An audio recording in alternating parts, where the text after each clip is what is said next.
Hello learners, welcome to this session.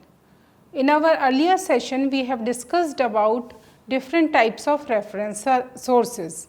Today, we are going to discuss about the criteria for evaluation of these reference sources. Now, the question arises, why we have to evaluate these reference sources? Actually, evaluating these reference sources or information sources is very important part for any library, because we know that not all information is reliable or true, nor it will be suitable for all the users. We are having a wide variety of resources. They are having different authority, accuracy, objectivity, currency and coverage. So, it becomes important to critically evaluate each source before you decide to have it for your library. As we know that we are in the information age, and in this age we are having a number of information sources available, and they keep on growing like anything. Using the criteria for evaluation will help us to select those sources which best suits for our purpose. Now, before going to the checklist of this criteria for evaluation, we have to ask certain questions. These questions will help us in evaluating these information sources, like who is the author, what are the author's credentials, does the author's education or experience qualifying them as an authority on the topic on which he or she is writing, what institution or organization is the author affiliated with, who is the intended audience for this particular source. Then comes the what. What is the purpose of this information? Means we are going to use this information to educate or to entertain or to inform. What type of resource it is, whether it is an encyclopedia or a dictionary or a directory or a yearbook. What information in this resource should I use and how should I use it? Is the information given in this resource is relevant for me? Is the information objective or does it contain any biases? Now comes the where. From where does this information come from? Where can I look to find out more information about this resource, like information related to the publisher or the sponsor, and where this type of resource or this particular resource can be used. Then comes the when. When was the resource published or last updated? Because this is very important to know, because every user needs updated information. Is the information timely or it is outdated? Will all older resources be acceptable or preferred? Because as in the discipline of history, we require older resources also. And if it is a electronic publication, then do the links on the web page or website still working? And the last question in this is why. Why should I purchase this resource for my library?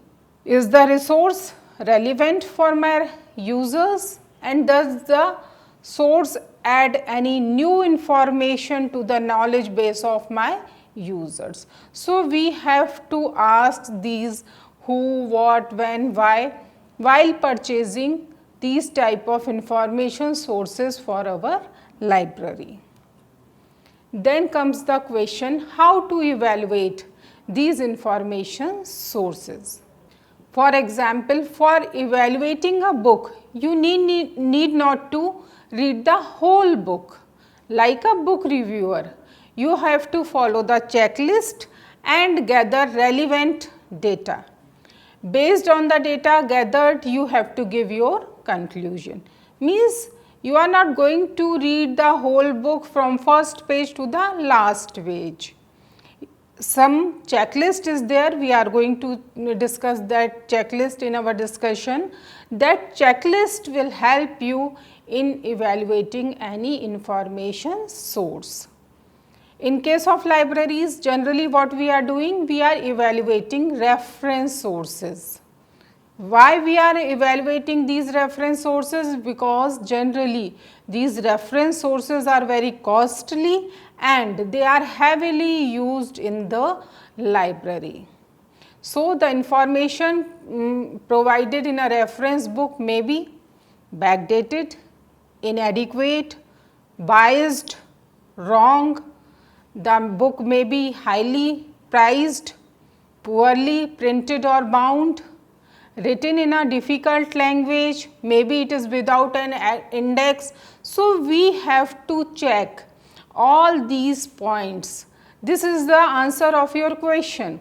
If you want to ask why we want to evaluate these reference sources, because some problems are there in each and every source. So, we have to check whether the source which we are purchasing that is appropriate for our needs or not.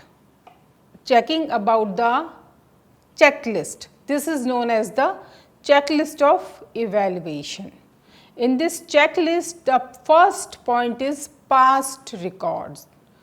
Past record means the past history of the publisher or the author, whatsoever the case may be. Reference books in most cases are very costly publications. Moreover, abstracting and indexing services are periodicals for which 1 year subscription is to be paid in advance. If an indexing or abstracting service ceases its publication before the expiry of the subscription, the library loses some money. If a reference book does not provide authentic, detailed and up-to-date information, the user's purpose will not be served. Reference books are heavily used, hence we have to look for its paper, printing, binding, etc., whether they are of high quality or not. There are many publishers like Oxford University Press, Wilson, Europa, McGraw-Hill. They are very well known in case of reference publications for decades or centuries.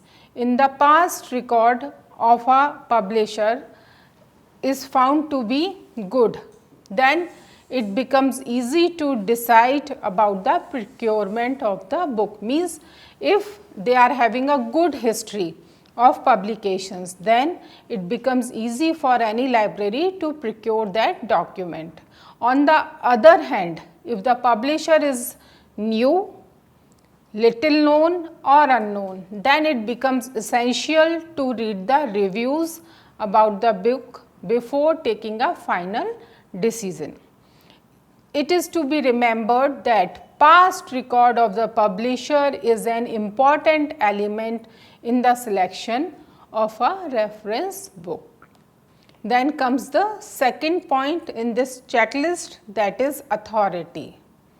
Authority means the authoritativeness of a reference book.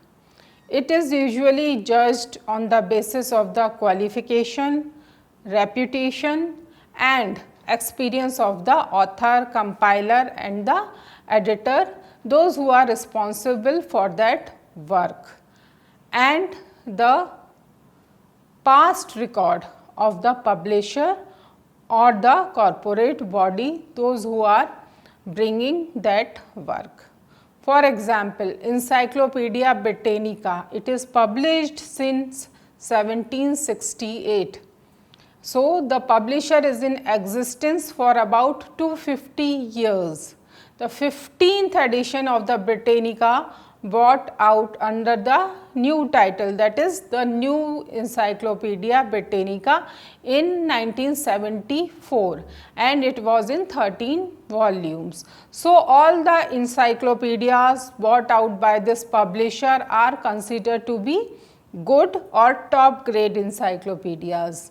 Whenever the new encyclopedia or any other reference book is brought out by the publisher, then the libraries all over the world will naturally consider it a standard publication and would like to purchase it, would like to go for it. For the publication of standard reference books, the well-known publishers, they employ knowledgeable compilers, experienced editors and reputed authors. For example, some of the articles of the Britannica are written by some of the Nobel laureates. So, this way the reputation, the experience and the qualification of the author is very essential in knowing about the authority of that publication. So, the next point in this checklist is scope. When we talk of scope, we generally take into account the subject, the geographical area, time span, forms of document, language, target audience or users, etc. So, in this case, a librarian has to examine whether the book adheres to its stated object. Suppose if it is claimed that the scope of the book is international in nature, then we have to check whether the international coverage is there in that publication or not.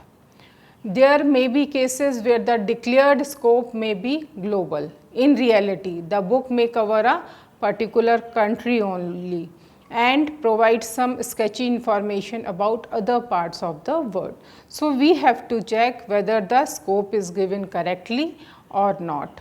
So, scope is also a very important point while evaluating a reference and information source. Then comes the next point in this checklist, that is treatment. Treatment employs thoroughness, completeness, reliability, bias, style, illustrations, etc. Here the term treatment implies treatment of the book that is done by the author. The treatment of reference books differs and no two reference books will be the same. Apart from the thoroughness and completeness, reliability of information contained in a reference book is of great importance. In the reference books brought out by well-known publishers, generally you will not find any factual error, grammatical error, stylistic error, etc. Data from these books are freely quoted by people without any hesitation. So, we have to check about the treatment also. As far as biasness is concerned, most reference books have some biases. For example, like Encyclopedia Americana is biased towards America, and similarly Encyclopedia Indica is biased towards India. Similarly, in some cases, in some reference publications, we are having a targeted group of users, like some reference sources are particularly for children. For example, Children's Britannica. This Children's Britannica is completely written for children. So, the style is according to the children's and it is illustrative because children are going to use this type of encyclopedia. So, in comparison to New Encyclopedia Britannica, this Children's Britannica is totally different. In children's encyclopedias, difficult words are generally avoided. Wherever jargons are used, the meaning is given in simple language immediately after those jargons. Moreover, these encyclopedias contains plenty of colorful illustrations for the students as per the requirement of their age. So, it means that we have to check the treatment from the point of view of the target audience also. Then comes the next point, that is arrangement. This is also very important, as we know that variety of arrangements are available in different reference books. Alphabetical arrangement, chronological arrangement are there. So, we have to check which type of arrangement is best for which type of publications. Generally dictionaries, what they are having either letter by letter or word by word arrangement. So, we have to check which arrangement is best suited to the requirement of our users, which arrangement is easy to use. So, these two types of arrangement, letter by letter arrangement and word by word arrangement. In letter by letter arrangement, a term compound of two or more words together is considered as one word, and if there is gap in between, then we have to consider that separately. So, generally the dictionaries, they are having letter by letter arrangement. On the other hand, in a word by word arrangement, each word of the term is considered separately. In letter by letter, they are considered as one, but in word by word, they are separate. So, this arrangement differs depending upon the type of reference books. In bibliographies, you may find entries are arranged in classified order, alphabetical order, subject wise, author wise, chronologically, or in some other order depending upon the need of the publication. In most dictionaries, encyclopedias, indexes, author indexes, the arrangement is generally alphabetical. In most handbooks and manuals, there is no alphabetical arrangement. These books are usually divided into chapters according to some logical order. So, this way the arrangement also depends upon the type of the reference book. The next point in this checklist is special features. As we know that these reference books, they are of different kinds, and each kind of reference book have some unique feature which others do not have. For example, the Random House Dictionary of the English language includes a directory of colleges and universities of the United States and Canada, and a basic style manual, which other English language dictionaries do not provide. Some reference books are updated at regular intervals, others they are not updated at regular intervals. So, we have to check about the special features, and some are there those which are not updated at all. So, apart from the unique features and mode of updation, certain other features are also there, like presence of bibliographies, supplements, appendices, etc. These are also considered as special features in case of reference sources. So, it means whether apart from their normal information, apart from their regular information, whether they are providing something extra to our users or not. The next in this checklist is format. Format means the physical appearance of the reference source.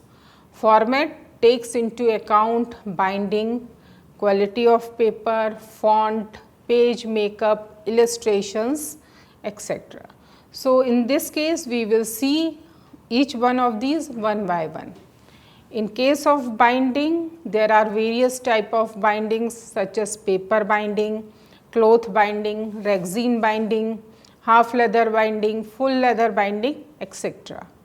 Books that are used heavily and for a longer period of time require durable binding, such as half leather binding or full leather binding.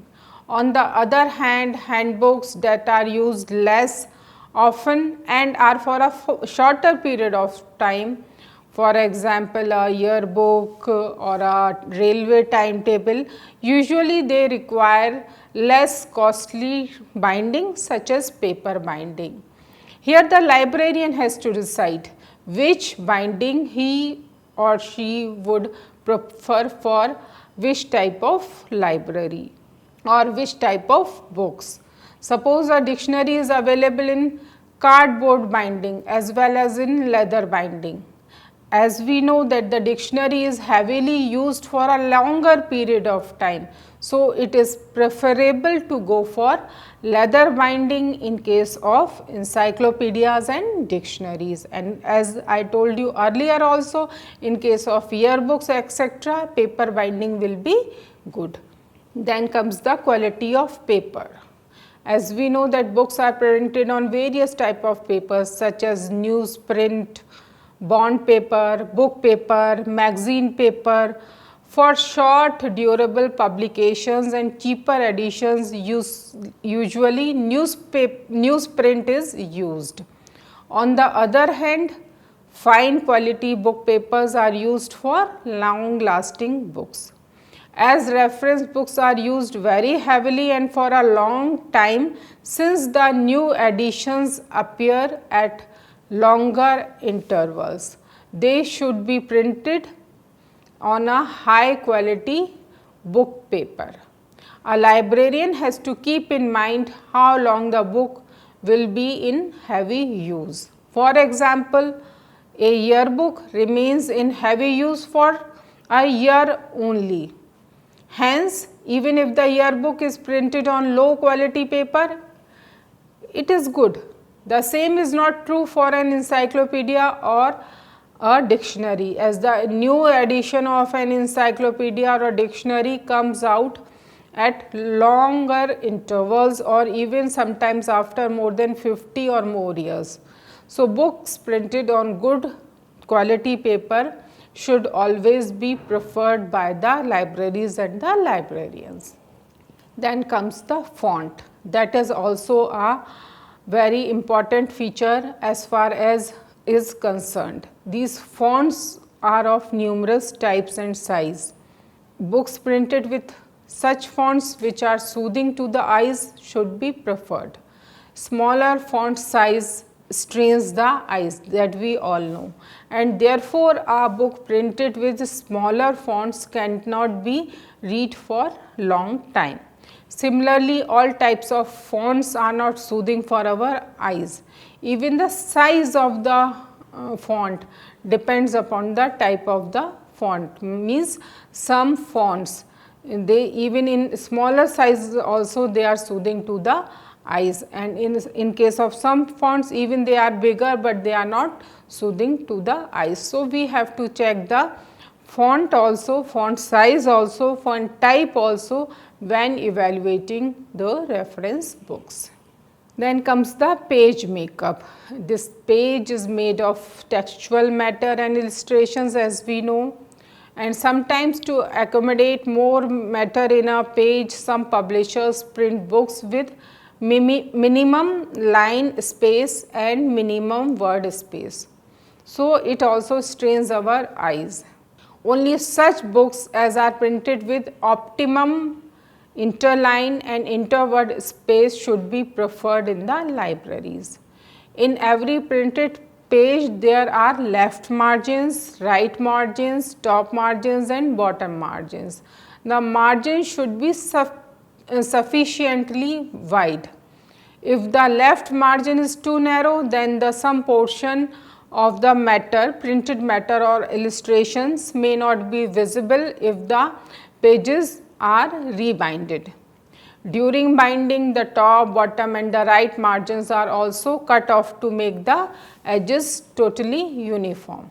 If the margins are narrow, some portion of the matter may get cut. Thus, books with wide margins are preferable compared to books with narrow margins. So, margins they also help in our reading experience. So, we have to look for page makeup also while evaluating the reference sources. Then comes the illustrations. There are various types of illustrations like frontispiece, plate, photograph, portrait, map, tables, charts, diagrams. Many types of these illustrations are found in a book. These illustrations may be black and white or in color. In many cases, colored illustrations serve much better purpose than black and white illustrations. In case of publications related with students, then colored illustrations are very useful. So, we have to check these points also. Then comes the other important point. Up to now, these are the main points. Then some other points will also help us in evaluating these reference sources like book reviews. We know that these book reviews are published in newspapers, journals, magazines, etc. There are even book reviews periodicals which publish only book reviews. Book reviews are written by many renowned scholars, many people of eminence. Hence, book reviews must be given due importance while evaluating a reference book. Then there are certain limitations also in case of these reference books. So, we have to take into consideration these limitations also, like Webster's Third International Dictionary. This dictionary is one of the most comprehensive English dictionary currently available. Yet, this dictionary does not contain any phrase or idioms. Moreover, a dictionary cannot cover all the words that had come into use very recently. Encyclopedias are also not free from limitations. The comprehensive encyclopedias that are published in many volumes cannot be updated at short intervals. So, we have to look for their updations like supplement to encyclopedias. In some of the cases, the gap between the two editions is more than 45 years. So, we have to check whether updation is there, whether the scope is right or not, that is as per our users or not, and due to the dynamic nature of knowledge, these encyclopedias become outdated very soon. So, this new knowledge demands the coverage of new subjects in encyclopedia, and this new coverage demands addition of more volumes. The publisher cannot add any number of volumes to accommodate new subjects. So, to maintain a balance, something is needed. So, what the publishers are doing? They are either dropping some of the articles from the older editions, or they are bringing the supplements. So, in this way there are limitations, but we have to check all these points while procuring any of the reference book for the libraries. And these reference books, because these are the very important tools to provide reference services in the libraries. So, we have to follow this checklist while evaluating any reference source before purchasing it for our users. Thank you.